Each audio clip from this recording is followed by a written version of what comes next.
আসসালামু আলাইকুম। Hello everyone, I hope তোমরা ভালো আছো। আমি চলে এসেছি তোমাদের সাথে গল্প করার জন্য। চলো আমরা গল্প শুনি। যে মানুষগুলো নীরবে হারিয়ে যায়। আমরা এমন এক সময়ে বাস করছি যেখানে শব্দের ভিড় আছে কিন্তু শোনার মানুষ কম। এই ভিড়ের মাঝে কিছু মানুষ আছেন যারা চুপচাপ সব সামলে রাখেন আর ধীরে ধীরে গুরুত্ব হারিয়ে ফেলেন তাদের। এই গল্পটা তাদেরই কথা। নীরবতার ভিতরে জমে থাকা জীবন। রাশেদ আপার জীবনটা খুব সাধারণ, কিন্তু সেই সাধারণ জীবনের ভিতর অসাধারণ ত্যাগ লুকিয়ে আছে। এক সময় এই সংসারের প্রতিটা সিদ্ধান্ত ছিল তার ছাপ। অভাবের দিন হিসাব মিলিয়েছেন, কষ্টের দিনে সবাইকে আগলে রেখেছেন।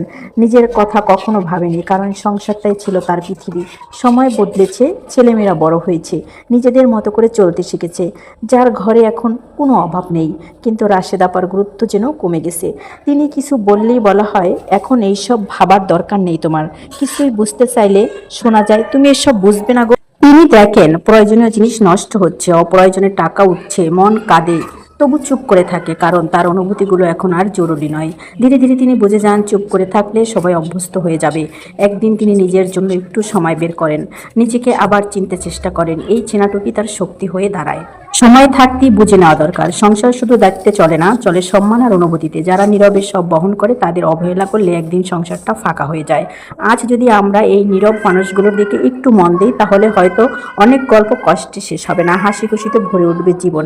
এটা দেখে আমাদের পরের প্রজন্ম শিখবে গুরুত্ব কিভাবে দিতে হয়, কিভাবে ভালোবাসতে হয়। সবাইকে ধন্যবাদ জানিয়ে শেষ করছি। আল্লাহ হাফেজ।